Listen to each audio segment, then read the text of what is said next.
அதிகாரத்துல 36வது வசனத்தை பார்க்கறதுக்கு முன்னாடி இப்போ நம்ம கால் டு வர்ஷிப் வழிபாட்டின் அழைப்புல நம்ம பார்த்தது சங்கீதம் 96. அந்த சங்கீதம் 96ல இருந்து கொஞ்சம் முன்னாடி போனீங்கன்னா சங்கீதம் 90. அதுல 2 வசனங்களை பார்த்துட்டு நம்ம யோவான் 3ல 36வது வசனத்துல நம்ம கண்டினியூ பண்ணலாம், தொடரலாம். சோ சங்கீதம் 90, இந்த சங்கீதம் 90 இது மோசேயால் எழுதப்பட்ட ஒரு சங்கீதம். சங்கீதம்னு நம்ம சொல்றது சாங், சாம்ஸ்ன்னு நம்ம சொல்றோம் இங்கிலீஷ்ல. சாங் பாடல். இது பாடல் மட்டும் இல்ல, சங்கீதங்கள்ல நிறைய டைம் இந்த சங்கீதம் பாடலே ஒரு ஜெபமாவும் இருக்கும். இது மோசே எழுதின சங்கீதம், இது மோசேயின் ஜெபமும் கூட. நிறைய பேருக்கு இந்த சங்கீதம் தெரியும். இது கொஞ்சம் பிரபலமான சங்கீதம். இந்த சங்கீதத்தை வச்சுதான் ஐசக் வாட்ஸ் 300 வருஷம் முன்னாடி கர்த்தாவே யுக யுகமாயின்ற ஒரு பாட்டை எழுதினாரு. Oh God our help in ages past. இந்த சங்கீதத்துல இருக்கிற வசனங்களை வச்சு இந்த சங்கீதம் 90ல நம்ம இப்ப பார்க்க போறது, நான் 8வது வசனத்துல இருந்து நான் வாசிக்க போறேன், 8ல இருந்து 13 வரையும். இதுல மோசே முதலாவது மேல டைட்டில் பாத்தீங்கன்னா தேவனுடைய மனுஷனாகிய மோசேயின் ஜெபம் அப்படின்னு இருக்கும். Moses, a prayer of Moses, a man of God. So indirectly என்ன சொல்லலாம்னா, ஒரு மேன் ஆஃப் காட், தேவனுடைய மனுஷனோ மனுஷியோ ஜெபம்ன்றது அவங்க வாழ்க்கையில நேச்சுரலா அமைகிறது. ஜெபம் பண்ணாத கிறிஸ்தவன்னு யாரும் இல்லை. ரெண்டாவது, இந்த சங்கீதம் மோசே தனக்காக மட்டும் ஜெபிக்கல, இஸ்ரவேல் மக்களுக்காகவும் ஜெபிக்கிறார், ஒரு நாட்டிற்காக ஜெபிக்கிறார். அது மாதிரி ஒவ்வொரு கிறிஸ்தவர்களும் நம்ம ஜெபத்திலையும் நம்ம நாட்டுக்காக ஜெபிக்க வேண்டும். நம்ம என்ன நினைச்சுக்கிறோம்னா, நம்ம இந்த நாட்டு மக்கள்லாம் பாவிகள் அப்படின்னு நினைச்சு மற்றவங்களை குறித்து நம்ம அதிகமா கவனம் செலுத்துறோம். ஆனா நம்மளும் அந்த நாட்டு மக்களுடன் ஒரு மக்களாக இருக்கிறோம். அதனால் we have to identify ourselves with them. நம்மளும் அவங்களோட சேர்ந்து பாவிகள் என்பதை உணர வேண்டும். சோ இந்த ஜெபத்துல மோசே தன்னையும் சேர்த்தே மற்ற மக்களுடன் சேர்த்து ஜெபிக்கிறார். ஒரு நாட்டிற்காக, இஸ்ரவேல் நாட்டுக்காக ஜெபிக்கிறார். அதுதான் நம்ம இப்ப பார்க்க போறோம். 8வது வசனத்துல நான் படிக்கிறேன். சங்கீதம் 90, 8வது வசனம். எங்கள் அக்கிரமங்களை உமக்கு முன்பாகவும் எங்கள் அந்தரங்க பாவங்களை உமது முகத்தின் வெளிச்சத்திலும் நிறுத்தினீர். You have set our iniquities before you, our secret sins in the light of your presence. அந்தரங்க பாவங்கள், வெளியரங்கம் இல்ல, மற்றவங்களுக்கு தெரியறது இல்ல, நம்ம மனசுக்குள்ள யாரும் இல்லாதப்பா அந்த மாதிரி பாவங்களையும் தேவன் பார்க்கிறார். நம்ம மெமரி வேர்ஸ்ல பார்த்தோம். அந்த மாதிரி பிதாவானவர் நாம் என்ன செய்யறோம், எதற்காக செய்யறோம் அப்படின்ற உள்ளத்தில் இருக்கிற எல்லா விதமான காரியங்களையும் அறிவார். சோ இப்ப மோசஸ் கண்டினியூ பண்றார். இதுல எங்கள் நாட்கள் எல்லாம் உமது கோபத்தால் போய்விட்டது. For all our days pass away under your wrath. ஒரு கதையை போல எங்கள் வருஷங்களை கழித்து போட்டோம். எங்கள் ஆயுசு நாட்கள் 70 வருஷம், பலத்தின் மிகுதியால் 80 வருஷமாய் இருந்தாலும் அதன் மேன்மையானது வருத்தமும் சஞ்சலமுமே. அது சீக்கிரமாய் கடந்து போகிறது, நாங்களும் பறந்து போகிறோம். இப்ப 11வது வசனத்தை நல்லா அப்சர்வ் பண்ணுங்க. மோசே என்ன சொல்றார் பாரு. உமது கோபத்தின் வல்லமையையும் உமக்கு பயப்படத்தக்க விதமாய் உமது உக்கிரத்தையும் அறிந்து கொள்ளுகிறவன் யார்? இந்த உக்கிரன்றத பத்தி தான் நம்ம இப்போ பார்த்துட்டு இருக்கோம். wrath. இந்த உக்கிரத்தை அறிந்து கொள்ளுகிறவன் யார் அப்படின்னு சொல்லி அவர் ஜெபத்துல கேட்கிறார். உமது கோபத்தின் வல்லமை, the power of your anger. Who considers? அந்த வார்த்தை அறிந்து கொள்ளுகிறது, understand, considers, knows. யார் அதை அறிந்து கொள்கிறது, யார் அதை புரிந்து கொள்கிறது? ஏன்னா இஸ்ரவேல் மக்கள்ல எல்லாரும் புரிந்து கொள்ளவில்லை, எல்லாருக்கும் தேவ பயம் இல்லை. அவருடைய கோபம், அவருடைய உக்கிரமத்தை குறித்து இஸ்ரவேல் மக்கள் கவலையே படல. அதனால மோசே அவங்களுக்காகவும் சேர்த்து ஜெபிக்கிறப்போ இந்த கேள்வியை கேட்டே ஜெபிக்கிறார். தேவனே கர்த்தாவே, உமது கோபத்தின் வல்லமை, உமக்கு பயப்படத்தக்க விதமாய் உமது உக்கிரத்தையும் அறிந்து கொள்ளுகிறவன் யார் அப்படின்னு கேட்ட பிறகு அது யாரும் ஜெனரலா பண்ணல. அதனால மோசே பயந்தார். மோசேக்கு தெரிந்தது.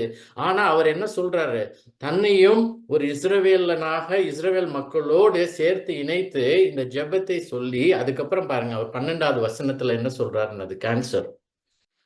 நாங்கள் ஞான இருதயம் உள்ளவர்களாகும்படி எங்கள் நாட்களை என்னும் அறிவை எங்களுக்கு போதித்தருளும். So teach us to number our days that we may gain a heart of wisdom. Teach us.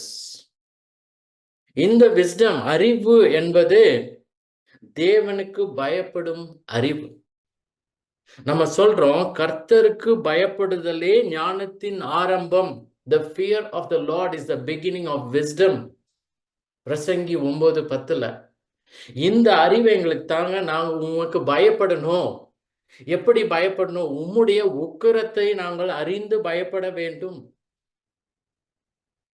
இன்னைக்கு நிறைய பேருக்கு இந்த உக்கிரத்தை பத்தி கவனிக்கவோ பேசவோ தியானிக்கவோ இஷ்டம் இல்லை. எப்போதும் பாத்தீங்கன்னா தேவனுடைய அன்பை பற்றியே பேசுவார்கள். God's love. அதனாலதான் யோவான் 3:16 பிரபலமா இருக்கு, யோவான் 3:36 பிரபலமாவே இல்லை. ஏன்னா இதுல உக்கிரத்தை பத்தி இருக்கு. அதனால நம்ம பாவிகளா இருக்கிறபடியால் நாம் என்ன சொல்றோம், நான் தேவனுடைய கோபத்தையோ சினத்தையோ இந்த உக்கிரத்தையோ பத்தி எனக்கு படிக்க விருப்பம் இல்லை, சொல்ல விருப்பம் இல்லை. அதனால நான் அன்பையே நான் சொல்லிக்கொண்டே இருப்பேன்னு சொல்லி அதிலேயே ஃபோக்கஸ் பண்றாங்க. ஆனா லாஸ்ட் டைம் நம்ம சொன்ன மாதிரி பைபிள்ல கிட்டத்தட்ட 200 தடவை தேவனுடைய கோபத்தை பற்றி எழுதப்பட்டிருக்கிறது. 200 தடவை. ஒரு தடவையோ 2 தடவையோ இல்ல, 200 முறை, 170 முறை பழைய ஏற்பாட்டிலையும் 33 தடவை புதிய ஏற்பாட்டிலையும் எழுதப்பட்டிருக்கிறது. So over 200 times it's about God's wrath. 3 தடவை நியூ டெஸ்டமென்ட் புதிய ஏற்பாடுல மனுஷனுடைய கோபத்தை பற்றி எழுதப்பட்டிருக்கிறது. ஆனா 200 times it's about God's wrath. இந்த கோபாக்கினை, உக்கிரம். நம்ம லாஸ்ட் டைம் பார்த்தோம் இந்த வார்த்தை இங்கிலீஷ்ல wrath, தமிழ்ல 10 விதமான வார்த்தைகளால் விவரிக்கப்பட்டிருக்கிறது. 10 வார்த்தைகள். மூர்க்கம்ன்ற வார்த்தை, கோபம், கடும் கோபம், உக்கிரம், கோபாக்கினை, குரோதம், சினம், கடுமை, உக்கிர கோபம், உக்கிர கோபாக்கினை. ஏன்னா அந்த மாதிரியான ஒரு கிரேக்க வார்த்தை இது. இத ஒரு வகையில ஒரு வார்த்தையால விவரிக்க முடியாது. அதனாலதான் தமிழ்ல இத்தனை விதமான வார்த்தைகளால நமக்கு அதை சொல்லியிருக்காங்க, டிரான்ஸ்லேட் பண்ணியிருக்காங்க புரிய வைக்கிறதுக்காக. சோ எப்பொழுதும் நாம் இதை அணுகும்போது ஒரு பாரத்தோடு, ஜெபத்தோடு, தேவ பயத்தோடு அணுக வேண்டும். அதனால்தான் மோசே கேட்கிறார், teach us to number our days that we may gain a heart of wisdom னு சொன்னாரு. ஞானமுள்ள இருதயம். ஞானமுள்ள இருதயத்துக்கு கடவுள் பயம் இருக்கணும். கடவுள் பயம் இருக்கணும்னா இந்த தேவ கோபாக்கினையை பற்றி அறிய வேண்டும். அது மட்டும் இல்லாம இந்த 10 வார்த்தைகள் மட்டும் இல்ல, 3 வழிகளிலும் இது விவரிக்கப்பட்டுள்ளது. அதை நம்ம லாஸ்ட் டைம் பார்த்தோம். fierce wrath, கோபத்தின் உக்கிரம். great wrath, பெரிய உக்கிரம், மகா உக்கிரம். kindle wrath, பற்றி எரிந்த உக்கிரம், கோபம். இப்படிப்பட்ட கோபம் தான் யோவான் 3:36 வசனத்துல பார்க்கிறோம். இதுதான் 3வது முரண்பாடுன்னு நான் சொன்னேன். இது குமாரன், தேவனுடைய குமாரனின் தெய்வீகத்தை பற்றினது. தெய்வீக தன்மை, தேவத்துவம். It's about the divinity of Jesus Christ, God's son. ஏன் இதை யோவான் எழுதுறாருன்னா இந்த 3 வகையிலும் அவர் நிலைநாட்டி இந்த தேவனுடைய குமாரனின் இந்த புறப்பாடு எங்க இருந்து, ஹெவன்ல இருந்து, பரலோகத்திலிருந்து வந்தது சொல்றார். முதல்ல 31ல 32 to 34ல அவருடைய தெய்வீக சாட்சியை சொல்றார். 35 36ல இந்த தெய்வீக அதிகாரத்தை சொல்லி, இந்த தேவனுடைய குமாரன் இயேசு கிறிஸ்து தேவனுடைய குமாரன், அவர் தெய்வம், அவரை நீங்கள் விசுவாசிக்க வேண்டும். அதுதான் அவருடைய அந்த கோல், எய்ம், குறிக்கோள், நோக்கம். இதை கேட்டுட்டு ஓ அப்படியா அப்படின்னு சொல்லி போறதுக்கு இல்ல.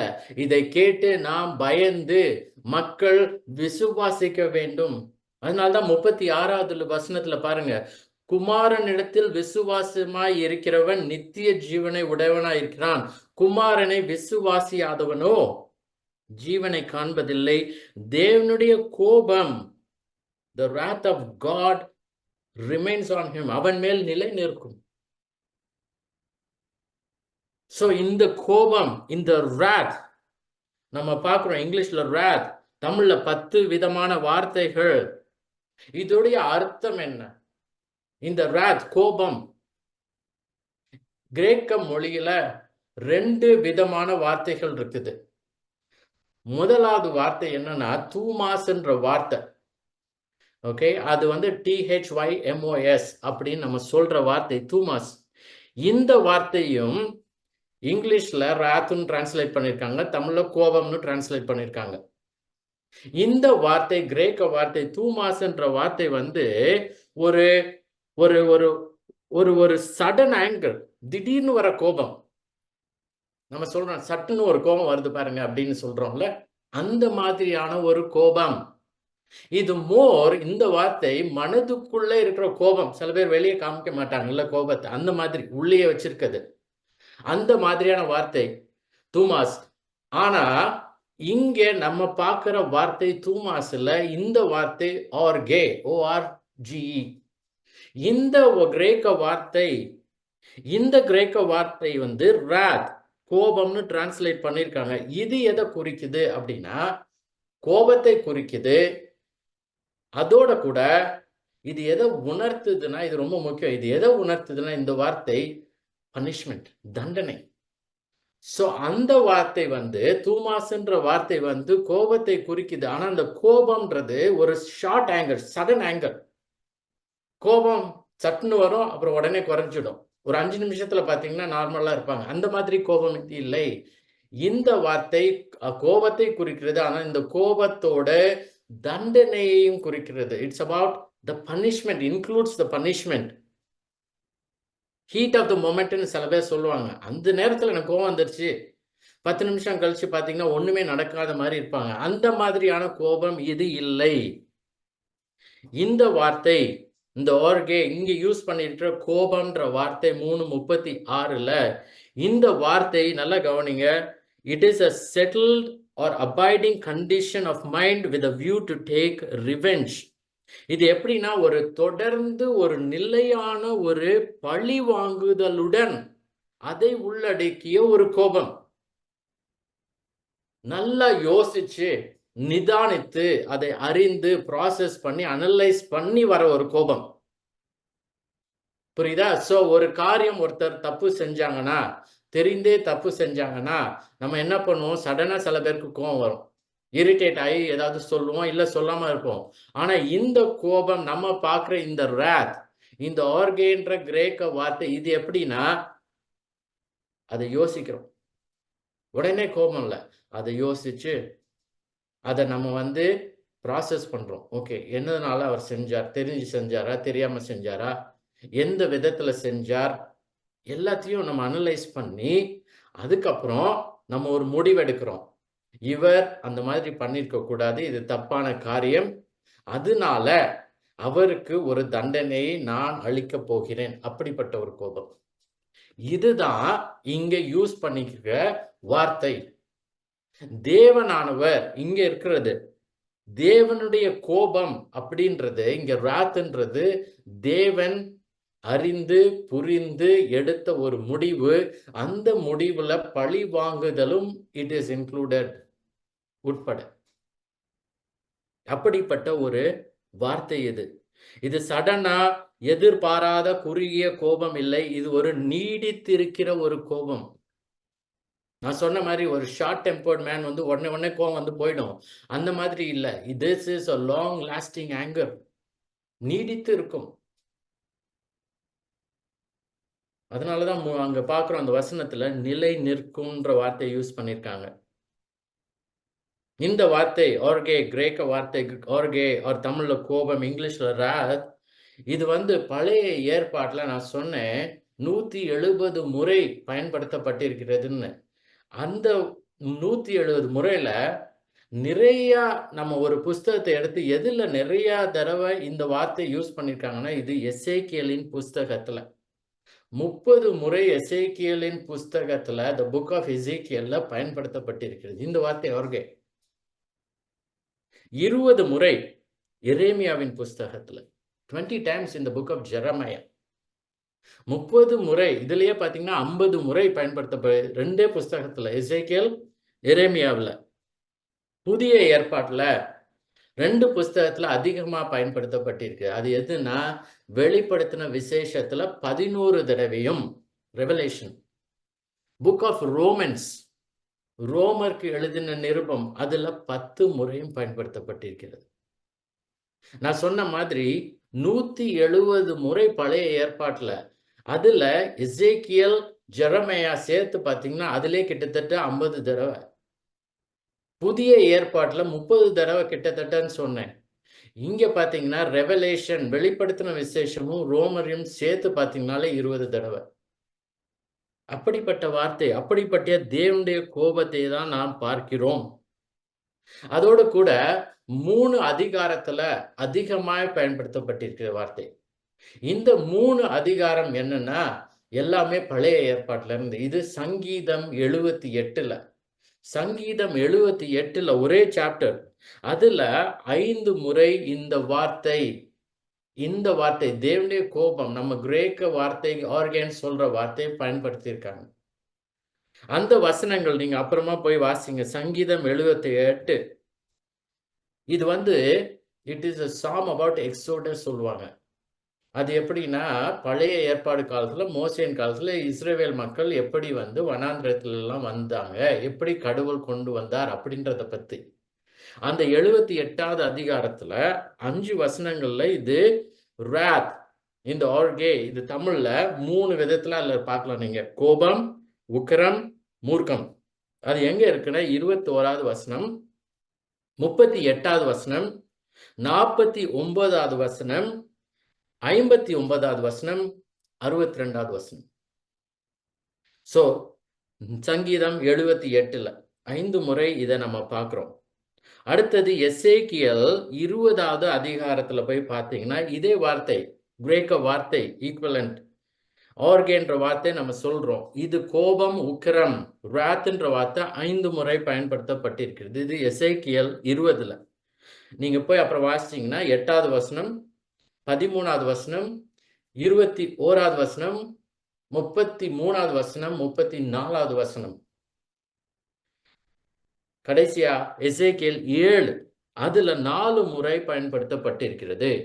அந்த 4 முறையில தமிழ்ல கோபம், உக்கிரம், சினம்ன்ற வார்த்தையை பயன்படுத்தியிருக்காங்க. வசனங்கள் 8, 12, 14, 19 4 முறை பயன்படுத்தப்பட்டிருக்கிறது. இந்த இப்ப நான் சொன்ன வார்த்தை எல்லாமே, இந்த ரெஃபரன்சஸ் எல்லாமே தேவனுடைய கோபத்தை பற்றி தான் குறிப்பிடப்பட்டிருக்கிறது. மனுஷனுடைய கோபம் இல்லை.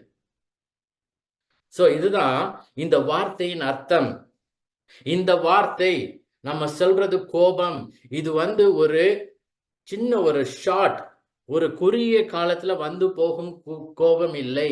இது நல்லா அறிந்து புரிந்து அதை ஆராய்ந்து பார்த்து நமக்கு வரும் கோபம். இப்படிப்பட்ட கோபம் தான் தேவனுடைய கோபம்.